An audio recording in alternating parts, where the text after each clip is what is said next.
We have a new leader of the Patent Office. My name's Jeff Schell. I'm a partner in an international venture capital firm, and I'm also a patent lawyer. I help founders and early stage entrepreneurs protect their valuable ideas and then build compelling stories so that they can effectively raise money from investors.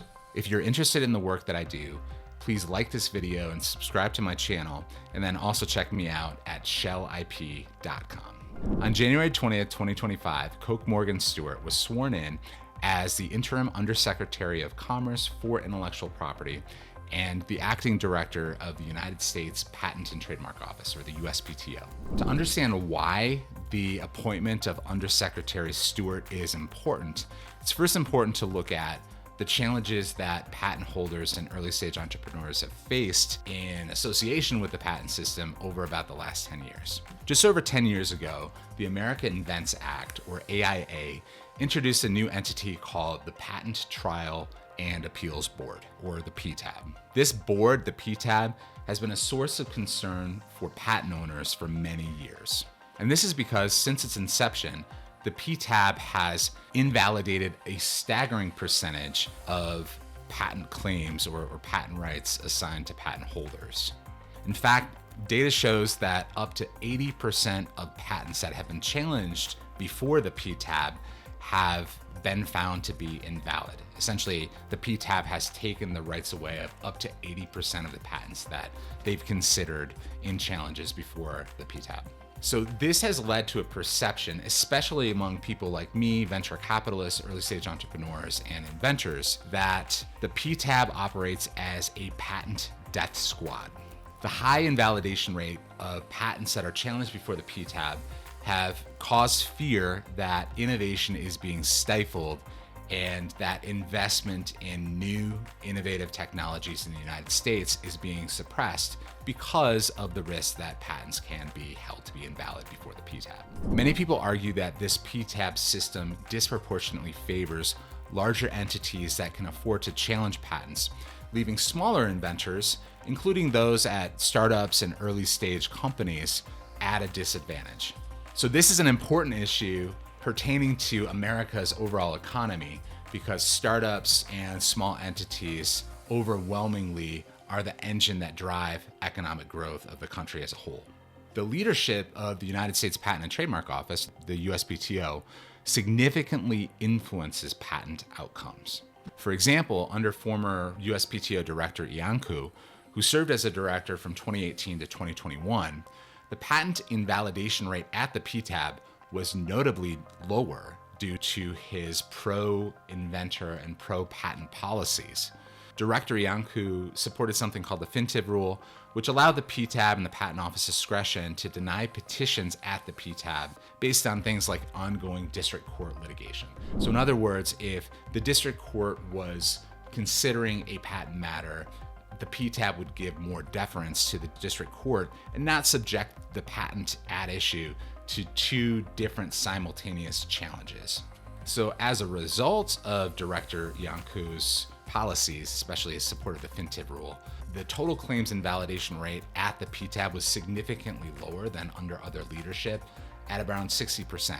And 60%, in my opinion, is actually pretty high for an invalidation rate anyway, but at least it was significantly lower under Director Iancu's policies. In contrast, under Director Kathy Vidal, who took over the USPTO in 2022, and who prior to that had senior roles at Intel, which is of course a larger entity that probably has less incentive to protect the rights of patent holders because they just don't want to deal with patent infringement lawsuits brought by startups, for example.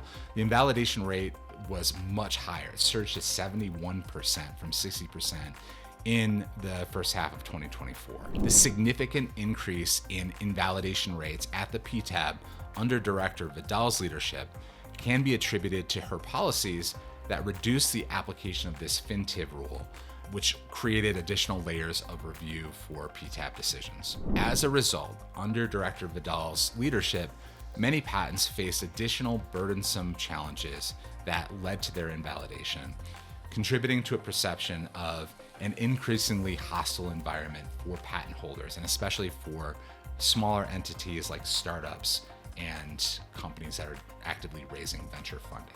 Now let's talk about newly appointed Undersecretary Stewart. Stewart has extensive experience at the USPTO, and she's held various senior roles, so she brings a wealth of knowledge to this position. She's been recognized for her experience in patent law, and she's defended USPTO decisions in the United States federal court. So why is Director Stewart's appointment potentially good news for patent holders? Well, first and foremost, her background, her extensive background in patent law, suggests that she understands the intricacies of patent law and the importance of protecting intellectual property rights for all inventors. But more specifically, I think we could see a renewed emphasis on protecting patents for patent holders and on encouraging innovation. This will thereby benefit startups and early stage companies that are actively raising venture funding, and will, for the American economy as a whole, be crucial for benefiting economic growth. And also importantly, Director Stewart is known for her pro-patent stance and commitment to supporting innovators. She's expected to advance policies that favor small businesses and entrepreneurs, ensuring that they have fair access to the patent system and to patent protections. For example, Director Stewart might be more inclined to support initiatives that make it much harder for larger entities to use the PTAB to challenge patents held by smaller entities like startups and early stage companies that are raising capital if they're making less than $25 million a year.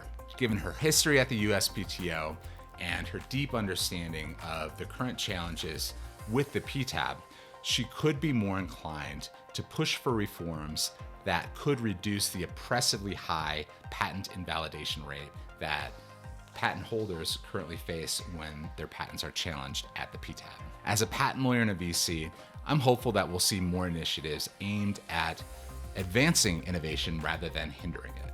I hope and expect that the appointment of Director Stewart will create a more balanced playing field for all inventors, especially inventors tied to startups and early stage companies that are raising money, which are responsible for a massive proportion of America's economic growth. And Undersecretary Stewart's appointment as the acting director of the USPTO comes at a crucial time for patent holders. With increasing competitive pressure from foreign companies, especially companies from China, supporting American innovation has to be a top priority. We desperately need to reduce the trend of declining venture investments in American companies. We can do this by strengthening the American patent system for startups and innovative early stage companies. Undersecretary Stewart's experience and pro-patent philosophy could signal a shift toward more favorable conditions for patent holders. This is especially true for startups and individual inventors who rely on strong intellectual property protections.